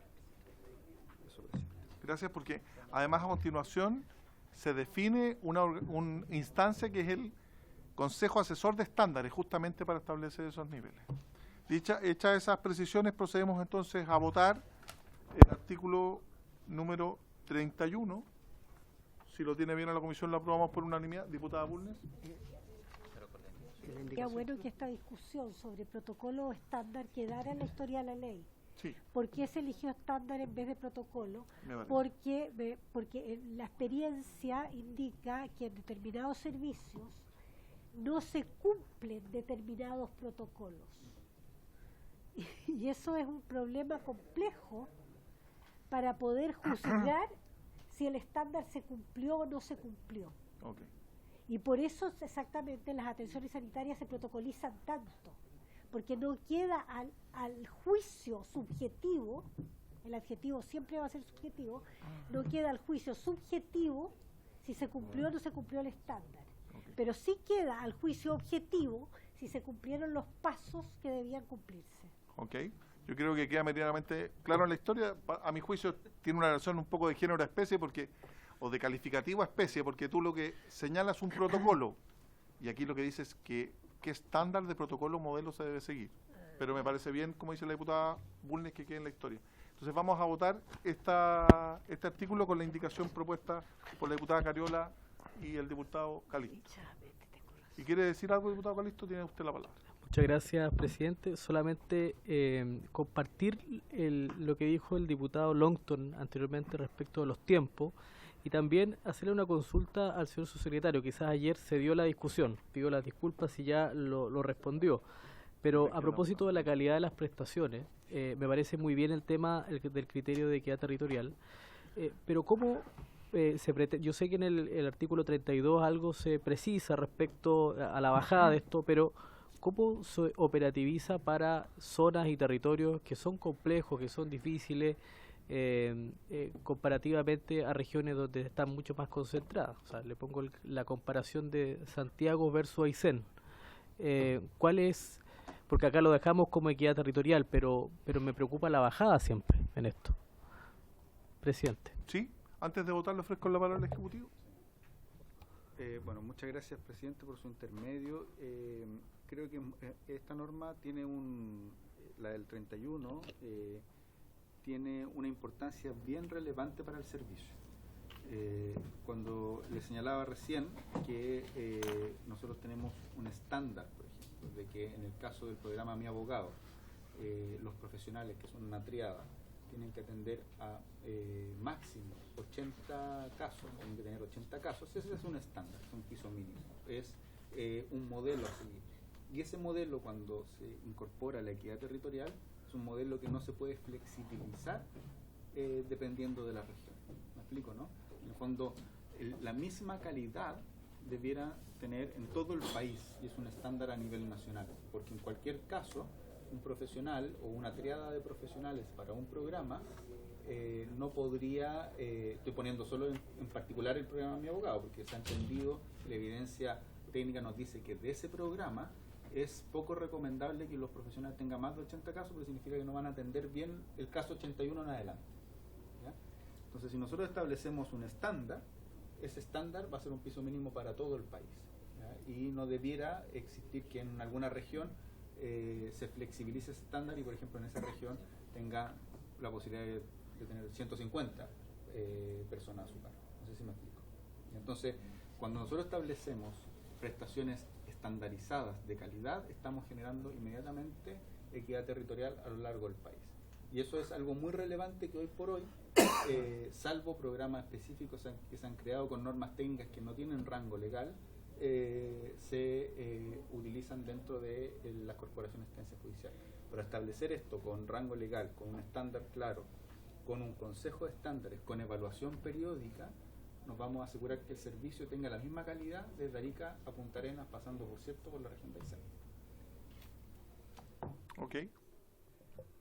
Muchas gracias, señor ministro. En votación entonces el artículo 31. Con la indicación. Con la indicación, si les parece, lo aprobamos por unanimidad.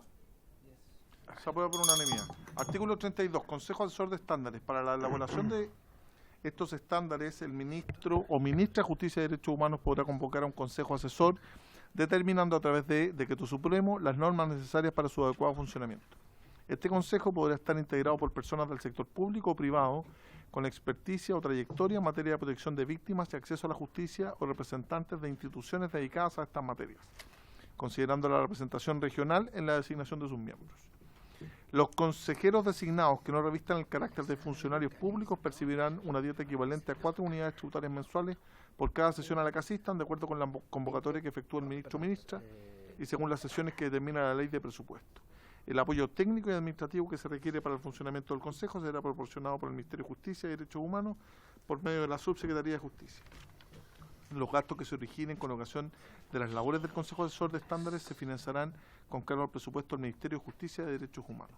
Existe una indicación del Ejecutivo, ¿cierto?, al artículo 32, que ha pasado a ser 34, para reemplazarlo por el siguiente. Para la elaboración de estos estándares, el ministro o ministra de Justicia y Derechos Humanos podrá convocar a un consejo asesor y determinar, a través de decreto supremo, las normas necesarias para su adecuado funcionamiento. Lo que hace es cambiar ese verbo, que había un error originalmente establecido, de determinando por y determinar. Le ofrezco la palabra al Ejecutivo respecto de este. Y tiene, y agrega también, para el cumplimiento de su función, el Consejo deberá requerir la opinión de representantes de los funcionarios, me estaban levantando por allá la mano, y me parece muy bien. Para el cumplimiento de su función, este Consejo deberá requerir la opinión de representantes de los funcionarios del Servicio de Acceso a la Justicia y Defensoría de Víctimas de Delitos a través de los mecanismos de participación que se definan en el decreto que se refiere al inciso primero. Dichos representantes deberán contar con experiencia y experticia técnica en las prestaciones cuyos niveles de calidad se buscan definir. Los gastos que se originen con ocasión de las labores del Consejo serán, como señalaba originalmente, de cargo del presupuesto del Ministerio de Justicia y Derechos Humanos. Hay una indicación, la número 34, para suprimir el inciso segundo de este artículo, que si la mantienen o si no hacemos votación separada para estos efectos. Le ofrezco la palabra al Ejecutivo respecto a este artículo. Sí, presidente, por su intermedio, tal como usted señaló, este artículo 34 propuesto en las indicaciones que ingresamos la semana pasada, realiza dos modificaciones del artículo 34 de la indicación sustitutiva más que ya habíamos presentado con anterioridad. La primera es efectivamente que modifica el verbo y determinar por determinando, que tenía un error, y la segunda tiene que ver con el inciso penúltimo que se incorpora, que establece la obligatoriedad de que los funcionarios y funcionarias a través de sus asociaciones puedan participar para la definición de los estándares y el funcionamiento de este Consejo de Estándares. Eso es precisamente algo que surgió dentro de la discusión en general, que fue propuesta además por los funcionarios, y funcionaria a través de su federación y que fue recogida por el Ejecutivo, que nos parece que la experiencia que tienen las asociaciones de funcionarios dentro de el funcionamiento, para el mejor funcionamiento de un servicio tan relevante como va a ser el servicio de acceso a la justicia y la defensoría de las víctimas, es recomendable que el Consejo Asesor de Estándares, que va precisamente a establecer estos pisos mínimos de funcionamiento del servicio y la defensoría a lo largo del país, recoja la opinión también de las asociaciones de funcionarios en este sentido. Muchas gracias, señor ministro. Se ofrece la palabra, diputado Vilavaca, diputado Longton luego. Sí, presidente. Me parece extraño, por decirlo menos, ante un consejo importante, dada la relevancia de las labores que cumple, se establezca solamente una facultad para el Ejecutivo, para el Ministerio de Justicia, convocarlo. ¿Por qué? No entiendo por qué lo establecen como facultativo. Es decir, si un ministro de Justicia no quisiera convocarlo, no lo hace, punto. Porque lo que dice la norma, que para la elaboración de estos estándares, ojo, para la elaboración, el ministro o ministra de Justicia podrá convocar a un consejo asesor y determinar, y empezamos a hablar respecto a todo esto, y después dice, este consejo podrá estar integrado por personas del sector. Entonces no entiendo el concepto podrá en ambos usos. Muchas gracias, diputado Vilavaca. Diputado Longton. Yo, presidente, una pregunta más de forma. El funcionamiento, no vi ningún inciso que se refiriera al funcionamiento propiamente tal. ¿Cuántas veces va a funcionar? ¿Una vez al año? Porque acá hay una dieta que se persigue. Entonces, ¿puede funcionar todo el año? Me refiero a los 12 meses del año, por lo tanto eso significaría obviamente que un gasto al erario público mayor de que se funciona 2 veces al año. No sé si hay un estándar mínimo, un funcionamiento mínimo, es decir, a lo menos deberá sesionar 2-3 veces una vez que se convoque, porque podría convocarse y funcionar una vez al año y quizás no hacerlo suficientemente productivo como si funcionara quizás más veces. No, me pierdo en esa parte, quisiera ver si es que hay un mínimo de funcionamiento, porque de esa forma obviamente sea una regulación más estricta y de esa manera podemos tener más certeza respecto a cómo va a funcionar este órgano. Eso, presidente. Muchas gracias. Le ofrezco la palabra al Ejecutivo. Muchas gracias, presidente. En representación del Ejecutivo, a propósito de lo que se señala, a mí me parece que el punto es muy atendible, es bueno, solamente nosotros porque este fue un debate también internamente cuando se estaba formulando la política pública, y nosotros básicamente lo que advertimos a partir de la experiencia es que hay distintos programas en las corporaciones que se han ido implementando por distintos gobiernos. Y esto, por ejemplo, la primera dama, Cecilia Morel, implementó, digamos, a iniciativa de ella, el enfoque de adultos mayores, el programa de adultos mayores. El último gobierno de HL, los temas de infancia, y los distintos gobiernos han ido implementando sus programas de acuerdo, digamos, a los énfasis. Entonces nosotros consideramos que para la implementación de estos programas, por ejemplo el NAT, que es la Niñez y Adolescencia se Defiende, que lo implementó este gobierno, el presidente Boric, en su implementación requería, por ejemplo, definir estándares para su primera atención, ¿ya? Y eso supone un acto administrativo que por eficiencia y eficacia básicamente tenía que ser dictado junto con el llamado a la dotación, con los nuevos abogados, tenía que tener también acompañado el decreto que fijara los estándares iniciales. Entonces, la idea del Consejo de Estándares supone una discusión que es más larga.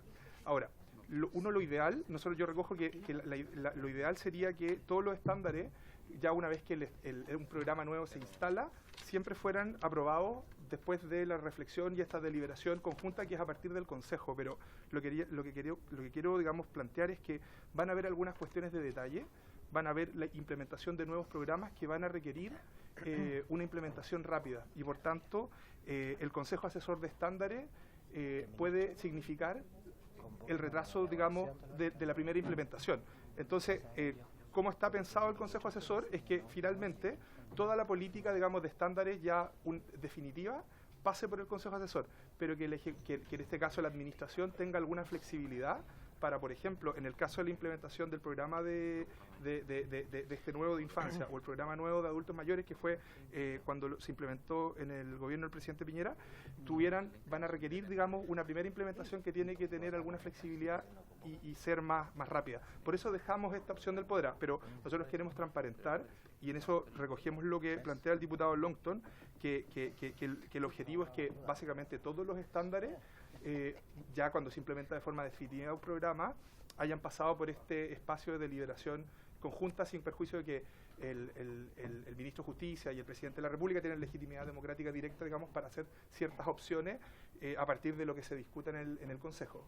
Cuestión que puede ser revisada, en fin. Pero eso es básicamente por qué se pensó con esta flexibilidad. Diputada Giles. Por favor, presidente, si la comisión tiene a bien agregarme votación afirmativa respecto de los artículos 29 y 31, por favor, si están amables. Si estamos todos de acuerdo. Sí, la aprobamos. Se aprueba, diputada Giles. Yo solo tenía una observación, sumando para contestarlo, es que muchas veces cuando se establece en el inciso cuarto del artículo 32 que se propone, el requerir la opinión del representante de los funcionarios del Servicio de Acceso a la Justicia y Defensoría de las Víctimas de Delitos, a mí me parece oportuno que pudiéramos relevar o reconducir a las organizaciones establecidas al amparo de la Ley 19.296, que establece las asociaciones de funcionarios de la Administración del Estado. ¿Les parece? Y eso es lo que queremos incorporar. Sí, en una indicación. Diputado Vilavaca. Yo insisto, yo también voy a presentar una indicación respecto al primer podrá. El segundo podrá uno lo entiende, pero si tú estableces el consejo asesor, le das dieta, le entregas facultades a los funcionarios de funcionar, nada hace entender por qué va a ser facultativo para el Ejecutivo. ¿Ya? Entonces yo insisto en mi punto, presidente, voy a hacer una indicación en ese sentido. ¿Ya? Diputado, señor ministro. Solo para complementar lo que decía Héctor, que debemos tener presente que los estándares, tal y ya como se aprobaron en el artículo 31, tienen que estar actualizados al menos cada 3 años y deben ser aprobados por resolución. Entonces, ¿qué es lo que señalaba Héctor como explicación? Que creo que es relevante, que hay muchos programas que tienen estándares de funcionamiento. Entonces, Héctor decía, por ejemplo, la niñera y la adolescencia se defienden, tienen un estándar fijado por resolución. El programa Mi Abogado tiene estándar fijado por resolución. La Defensoría de las Víctimas va a tener que tener estándar fijado por resolución. Lo que establece el artículo 32 es que tenga el ministro o ministra que la posibilidad de no estar citando permanentemente este consejo asesor para la fijación de estándares que eventualmente ya van a entrar en funcionamiento, y que lo que sí tienen que revisarse al menos cada 3 años. Y si no se revisan cada 3 años, ahí se originan las responsabilidades respectivas, ya sea o para el director del servicio o para el ministro o ministra a cargo de este tema. Muchas gracias. Entonces, el diputado Vilavaca va a suscribir una indicación. ¿Cuál es el tenor de la indicación, diputado Vilavaca? Ok. Como es una indicación que incide en la organización, las funciones y atribuciones de un servicio público, al establecer perentorio, no, para que no siga. Y que la reclame.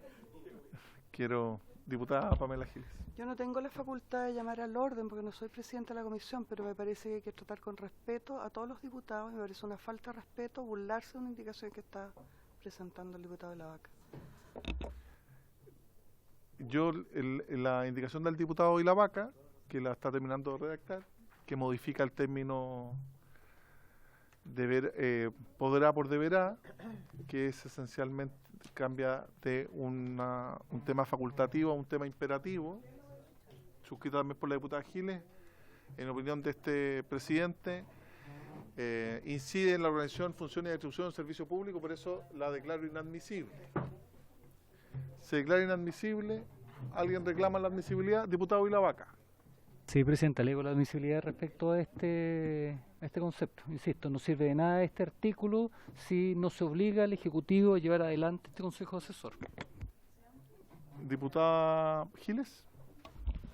Yo entiendo que ya está largamente debatido, pero me permito, presidente, dentro de mis modestas facultades, volver a pedirle al Ejecutivo que acoja esta modificación, que me parece que no modifica ni altera el tono de la argumentación que ha dado el Ejecutivo y que haría posible que pudiéramos votar todos a favor de una indicación.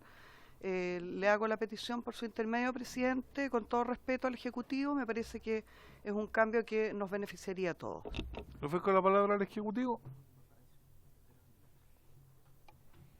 Presidente, acogiendo la inquietud de tanto el diputado de la Vaca como la diputada Giles, lo que yo sugeriría es que podamos, esto incide en términos financieros, entonces lo financiero lamentablemente no es atribución de este subsecretario, ministro subrogante en este caso, tendría que hacer las consultas respectivas, pero podríamos dejarlo pendiente. Para, entendiendo la inquietud que hay, me parece que estamos de acuerdo en lo sustantivo, entonces, si usted me lo permite, lo podemos dejar pendiente. Súper. Oye, le pido la anuencia a la comisión entonces, por la indicación presentada por el diputado Vilavaca, de dejar pendiente ese inciso para el día de mañana, que continuamos la discusión, para comenzar la discusión el día de mañana, porque eventualmente podríamos terminar mañana la tramitación.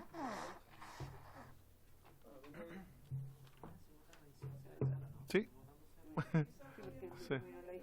O tener más tiempo, como usted lo siga. Lo dejamos pendiente cuando llegue, ¿les parece? Y eso es el inciso primero, Marco, ¿no? Entonces dejamos pendiente el inciso primero, pero votemos, si le parece, a la comisión los otros incisos propuestos, el segundo, el tercero, el cuarto y el quinto, con la indicación en el inciso cuarto de convocando, dígame.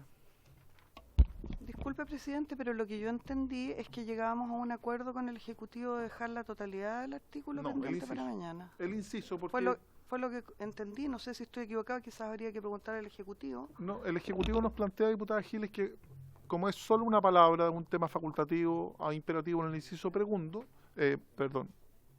dejarlo pendiente cuando tenga antes de la total tramitación, le pedimos a la Secretaría, y vamos a votar el resto del artículo 34 de la indicación del Ejecutivo, y con esta indicación de entre las palabras delitos y a través, el siguiente texto, convocando para ello a las entidades organizadas conforme a la ley número 19.296, que son las asociaciones de funcionarios. En votación. Sí. Ya, gracias, señor presidente.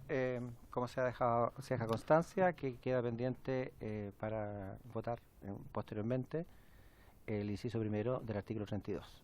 Y la actual votación se hace en relación con el texto presentado por el Ejecutivo, su indicación que sustituye el artículo 32 por este 34, con la indicación que incide en el inciso cuarto, que agrega entre delitos y a través del siguiente texto, lo siguiente, convocando para ello a las entidades organizadas conforme a la ley número 19.296. Sí. Eso. Don Jorge Alessandri. Don Miguel Ángel Calisto, a favor. Doña Carol Cariola, a favor. Doña Camila Flores, a favor. Don Marcos y la Vaca, a favor. Doña Pamela Giles. Por la afirmativa. Afirmativa. Don Andrés Longton, a favor. Doña Mercedes Bulnes, a favor. Y presidente, a favor. Está variado. A favor. Se aprueba por unanimidad. A continuación corresponden la indicación número 34, se entiende rechazada por ser incompatible con lo aprobado. Artículo 33. Evaluación de calidad. Las líneas de acción y programas implementados por el servicio deberán ser evaluados a lo menos cada 6 años. Dicha evaluación se encargará de organismos públicos o privados, chilenos o extranjeros, de reconocida experiencia en la materia a través de los procedimientos de contratación pública previstos en la ley número 19.886. Los resultados de dichas evaluaciones serán públicos. Este artículo no tiene indicaciones. Si le parece bien a la comisión, la aprobamos por unanimidad. Por unanimidad, se aprueba por unanimidad. Artículo 34. Auditorías externas. El servicio contratará, de acuerdo con la calendarización que fija anualmente para tal efecto en el mes de enero y según los recursos presupuestarios de que disponga, auditorías externas, las que serán realizadas por empresas auditoras independientes y tendrán por objeto controlar la calidad de la atención prestada y la observancia de los estándares previamente fijados por el servicio. Durante las auditorías externas, los funcionarios del servicio no podrán negarse a proporcionar la información requerida sobre los aspectos materia del control. No quedará incluida en la información que deba proporcionarse, según lo dispuesto en la decisión anterior, aquella que se encuentre amparada por el secreto profesional. Las informaciones, datos, notas personales o de trabajo de los abogados y abogadas, así como cualquier referencia obtenida durante las inspecciones y auditorías externas y que sea relativa a casos particulares en los que se esté prestando asesoría y representación jurídica, serán confidenciales. La infracción a lo dispuesto en el inciso precedente será sancionado con las penas señaladas en el artículo 147 del Código Penal. Tampoco tiene indicaciones, diputado Longton. Sí, en la primera parte, cuando habla según los recursos presupuestarios que disponga, quiere decir que no se va a realizar anualmente. O sea, que en la medida es algo así como en la medida de lo posible, si hay recursos se va a realizar. Entonces, claro, no quizás en todos los centros. Entonces, quisiera saber cuál va a ser el criterio, porque tiene que haber un criterio más o menos establecido en cuáles se va a realizar, en cuáles no. O sea, se van a medir los programas, pero uno entiende que a lo largo de Chile la evaluación debería ser quizás uniforme o más o menos tener un estándar respecto en qué lugares se va a realizar. Y otra duda que tengo respecto al tema presupuestario, es decir, no va a haber una glosa de presupuesto establecida especialmente para estos efectos, porque si es así, eso te asegura un presupuesto permanente, si no todos los años va a tener que estar peleando porque se apruebe el presupuesto o se agregue una glosa específica. Por lo tanto, los que llevamos varios años acá sabemos que muchas veces estas letras pueden quedar en letra muerta si es que no se acompaña de un financiamiento anual y consistente para que estas cosas se hagan y se midan efectivamente los resultados de los distintos programas. Eso, presidente. Muchas gracias. Con la palabra al Ejecutivo. Gracias, diputado Longton. Sí, presidente, por su intermedio. Bueno, lo primero es que el informe financiero de este proyecto de ley, tal y como ya se ha señalado, tiene recursos importantes, es decir, en régimen son 12.550 millones adicionales a el presupuesto que tienen actualmente las 4 corporaciones, más los programas que se encuentran en el Ministerio del Interior, más el programa de mediación que actualmente se ejecuta directamente desde la Subsecretaría de Justicia. En el informe financiero hay recursos adicionales a los que ya, por ejemplo, tiene el presupuesto de la Subsecretaría de Justicia para la auditoría del sistema de mediación, o los recursos que tiene el Ministerio del Interior para la auditoría de sus programas. Hay recursos adicionales específicos para este nuevo servicio de 400 millones de pesos que podrían servir para iniciar el proceso de auditoría. ¿Qué es lo importante de esto? Que el informe financiero contempla dentro del informe financiero los recursos para auditorías iniciales. Por cierto, tal y como cualquier otro servicio público, el resto de los recursos para el funcionamiento ya en régimen de cada uno de estos servicios tiene que estar contemplado en la ley de presupuesto. Entonces, el informe financiero dota de los recursos para el inicio de las auditorías y además complementa los recursos de manera importante, y los recursos ya para la auditoría futura de los años siguientes va a tener que estar establecida en la ley de presupuesto. Por favor, diputado. Sí. Solo para decir, ningún servicio público tiene en la ley que lo crea recursos específicos, salvo los informes financieros con los que se crean. Lo que sí es relevante es que como tienen la obligación de realizar auditoría, van a tener que entregarse los recursos para aquello.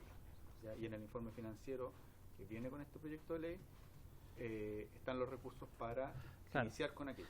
Sí, yo entiendo. Presidente, por su intermedio, yo comprendo lo que dice su ministro, que en un comienzo los recursos están. Eso me queda claro. pero lo sucesivo los años siguientes va a ser una lucha, o sea, porque acá no es imperativo, es decir, no te dice necesariamente debe hacerse una auditoría anualmente todos los meses de enero, sale para tal efecto el mes de enero y según los recursos presupuestarios, o sea, si es que están los recursos presupuestarios, porque lo que te puede decir el servicio es decir, sabes que los recursos no están, no puedo hacerlo, está bien, la ley me lo dice, pero también me dice que cuando hayan recursos lo tengo que hacer. Entonces, la duda, presidente, es que uno ya habiendo tramitado varias leyes de presupuesto, si esto no se establece de manera permanente en una ley de presupuesto, lo más probable es que sea una lucha o de los funcionarios o del mismo servicio y que no necesariamente esos recursos van a estar, porque muchas veces se fijan las prioridades quizás en otras cosas y se deja de priorizar quizás lo que también es importante y que forma parte de la misma ley. Entonces, yo no sé, presidente, si es que de alguna manera se puede señalar de que deberá contar, y para ello deberá contar con los recursos correspondientes. Porque cuando uno dice deberá contar con los recursos correspondientes, obliga al Ejecutivo, cualquiera que sea, a dotar de los recursos cuando se tramite la ley de presupuestos.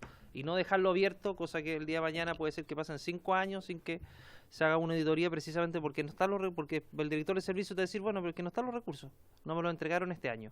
Entonces, eso quizás nos evitaría varios problemas a la hora de tramitar la ley de presupuesto. Eso, presidente. Muchas gracias, diputado Longton, que bien sabe ley de presupuesto, aumentando, estableciendo glosas específicas, pero ningún servicio público, en mi opinión, puede estar supeditado, obviamente, a lo que la ley de presupuesto establezca. O sea, establecer un mandato legal sin financiamiento es como letra muerta, pero entiendo que el Ejecutivo lo que ha planteado, que quede en la historia de la ley, es que efectivamente esos recursos deben allegarse y también corresponderá a la Cámara de Diputados ser capaces de entregar esos recursos previa solicitud del Ministerio.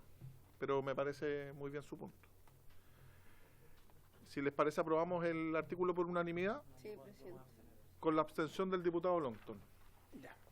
Se aprueba entonces con la abstención de la diputada Flores.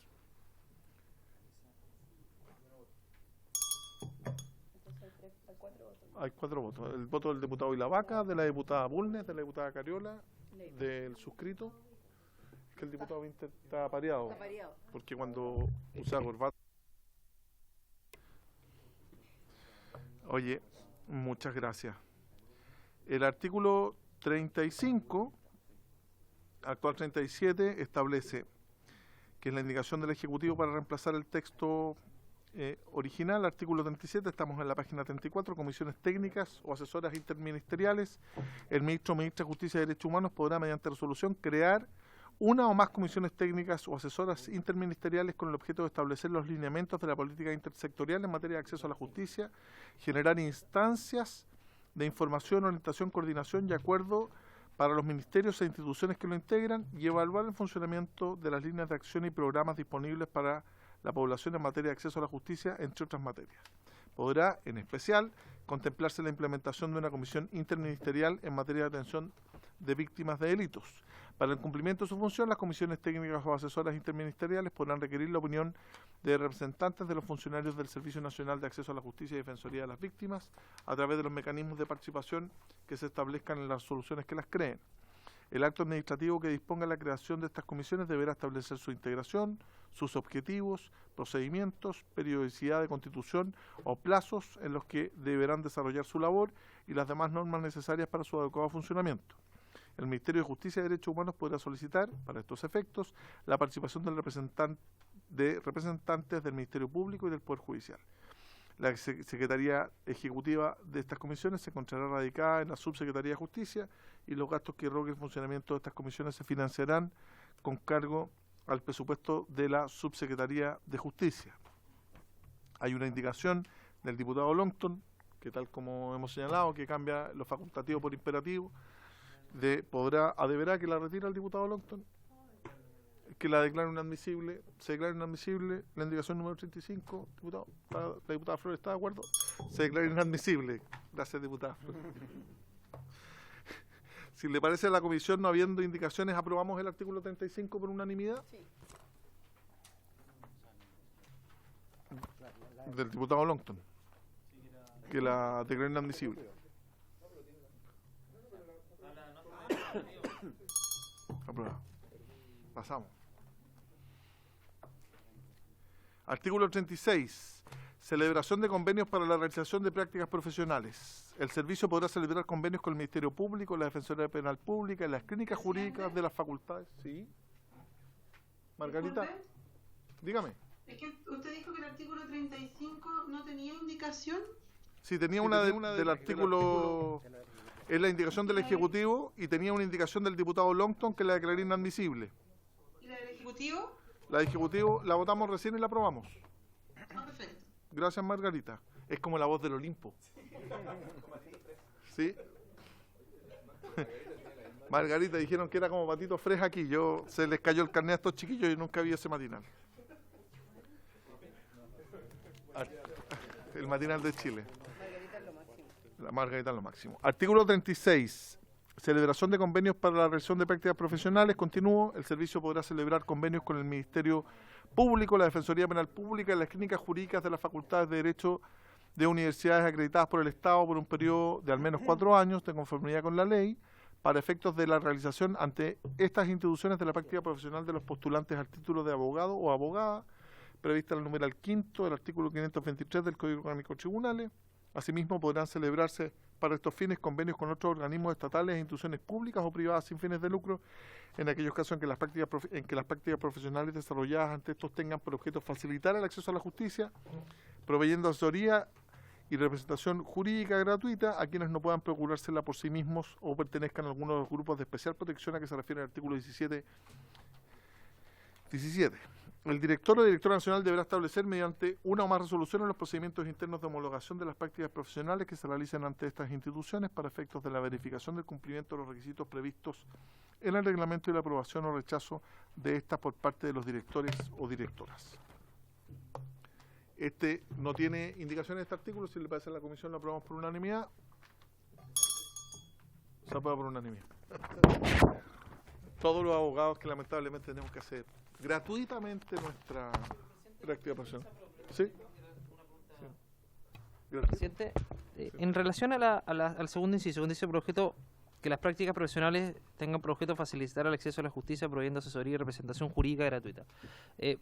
¿No se han abierto la posibilidad que la práctica pueda ser en organismos públicos donde no necesariamente implica una representación jurídica? Porque la representación jurídica acota un poco acota la práctica profesional. O sea, la práctica profesional puede ser en un servicio público que obviamente significa desempeñarse en beneficio de las personas, pero no necesariamente tiene que ir acotado a una representación jurídica, porque representación jurídica implica una representación activa desde el punto de vista judicial, dentro de un proceso. Entonces, y se lo digo por la experiencia de gente que te pregunta qué hace la práctica. Te dice, mira, muchas veces me encantaría hacer la práctica, no sé, por ejemplo, en el Sename u otro organismo público, pero que o ex Sename quizás ya hoy día, pero quizás no necesariamente esas labores tengan que ver con una representación jurídica, sino tienen que ver con otros temas jurídicos, pero no necesariamente tenga que ver con un proceso judicial. O por ejemplo en el mismo Congreso, podrían hacer la práctica profesional y serían también de gran ayuda desde el punto de vista legislativo. El derecho parlamentario, el derecho administrativo también es parte de las funciones propias de quienes se desempeñan en el servicio público. Entonces, ya sé que ya lo votó, presidente, pero yo no sé el Ejecutivo qué piensa respecto a eso. Quizás si es que se puede dejar un poquito más amplio, quizás reabrir la discusión respecto a este artículo. Eso. Diputada Bulnes. Estando de acuerdo en principio con el diputado Longton, yo creo que en el marco de esta ley tiene que estar limitado a la representación jurídica y en los términos en que votamos el artículo. Eso es distinto a lo que pueda legislarse o convenirse con los colegios profesionales en materia de cuándo sean las prácticas profesionales de los abogados, de los asistentes sociales o de cualquier otra profesión. Porque puede, efectivamente, pero es un problema sobre la acreditación o la habilitación para obtener un determinado título profesional. No estaríamos dentro de un proyecto de ley que crea el Servicio Nacional de Acceso a la Justicia y la Defensoría de Víctimas de Delitos. Es una materia mucho más general el de las prácticas profesionales y me parece que es evidentemente un tema muy interesante y determinadas universidades efectivamente dentro de sus clínicas jurídicas ofrecen a sus estudiantes aún de derecho que hagan prácticas, por ejemplo, en el Sename, en la Defensoría, en el Ministerio Público, en las notarías, etcétera, etcétera, etcétera, cualquier servicio relacionado con el derecho. Pero eso es una materia que tiene que ver con otro tipo de legislación o con otro tipo de requisitos de habilitación para recibir títulos profesionales. Muchas gracias. Yo estoy de acuerdo. Se trata de títulos, pero claro, esto no es, esto es yo para estoy de la acuerdo con el defensoría. diputado Longton. Claramente esto requiere una modificación al 523 del COD. Porque efectivamente hoy día los funcionarios judiciales pueden incluso homologar su práctica profesional por haber hecho. También puede hacerla en el Ministerio Público, no representando, o en la Defensoría Penal Pública, no representando también. Pero me parece muy bien porque la lógica siempre del 523 del COD o de la profesión de abogado tenía relación siempre con un litigio. Pero eventualmente hoy día hay otras ramas del derecho, el derecho informático, el derecho de datos, el derecho administrativo, el derecho parlamentario, donde claramente podríamos ver y analizar, diputado, con el Ejecutivo, en otro proyecto de ley, una modificación al 523. ¿Te parece, Andrés? Diputado Longton. ¿Te parece, diputado Longton? No, en el futuro cercano, yo creo que sería bueno, siempre hemos planteado nosotros esa posibilidad.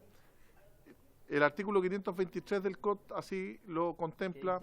Artículo 5, haber cumplido satisfactoriamente una práctica profesional por 6 meses en la Corporación de Asistencia Judicial a que se refiere la ley número 17.995 a ser reemplazada, circunstancia que debe acreditarse por el director general de las corporaciones. Para este efecto podrán celebrar convenios con el Ministerio Público o con la Defensoría Penal Pública. Un reglamento determinará los requisitos, forma y condiciones que debe cumplirse para que dicha práctica sea aprobada. Vale decir, incluso podría reglamentariamente solucionarse a través del Ejecutivo. La obligación establecida en el número 5 se entenderá cumplida por los postulantes que sean funcionarios o empleados por judicial, que era un poco lo que le había señalado. No habla de representación judicial. Por consiguiente, por vía reglamentaria perfectamente se puede solucionar. En el caso de la Corporación de Asistencia Judicial, sí, pero uno de los lugares donde se puede realizar la práctica es la Corporación de Asistencia Judicial. El Ministerio Público también se puede hacer y no hay representación judicial. Pero me parece bien, yo lo voy a acompañar en ese proyecto de ley, diputado Longton, para modificar el 523 del COD. Terminamos entonces con esa norma y lo que corresponde ahora es las adecuatorias. Si les parece, las adecuatorias las podemos ver el día de mañana. Yo les pido para avanzar, a ver si lo podemos despachar el día de mañana. No hay indicaciones. Pues aprobémosla ahora, pues. Aprobémosla si no hay indicaciones. Si son normas adecuatorias, Solo la que quedó pendiente.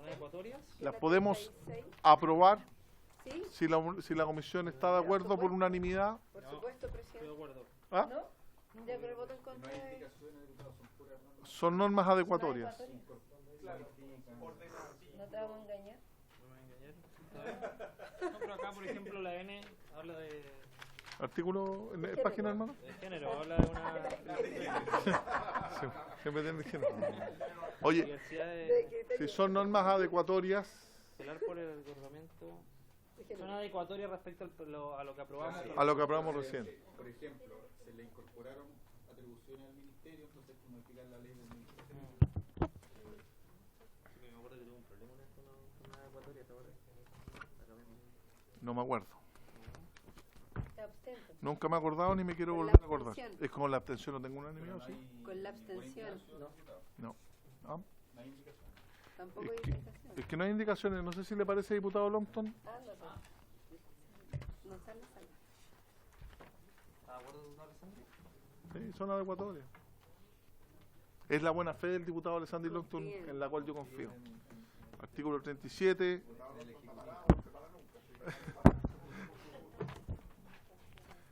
Si le parece entonces a la comisión, Sí, presidente. aprobamos por unanimidad normas que son esencialmente adecuatorias y le vamos a pedir a nuestra secretaría que si eventualmente la secretaría estimase que tiene algún cambio sustantivo o adjetivo, lo haga ver en la sesión del día de mañana.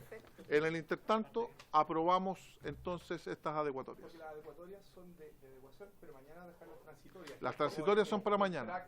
Sí. De quién entra primero, cuánto tiempo. Entonces, Diputada. Sí.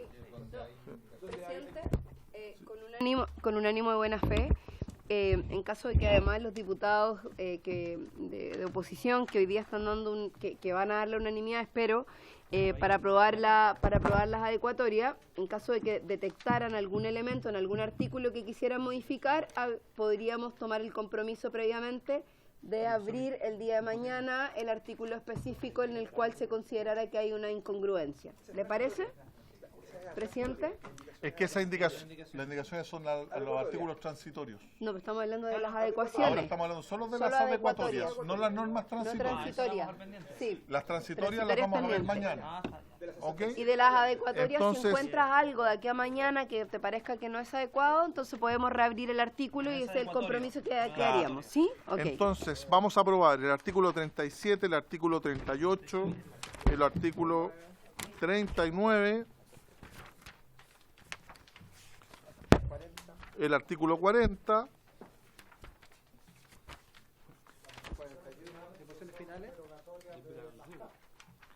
el artículo 40, que están, ¿en qué página vamos? En la exclusión de finanzas, en la página 57. ¿Dónde parten las...? Vamos del ¿Dónde parten? Las adecuatorias parten en la página 57. En la claro, llega hasta las 56. Hasta las 56 del comparado. Y 58 parece. Después, las 57 son la exclusión. Y eso las vemos mañana. Y esas las vamos a ver mañana. Las adecuatorias las vamos a dar por aprobadas por unanimidad. Mañana vemos lo que dice relación con las modificaciones del Código de Trabajo y las transitorias. ¿Por unanimidad lo aprobamos de esa manera? Se aprueba por unanimidad.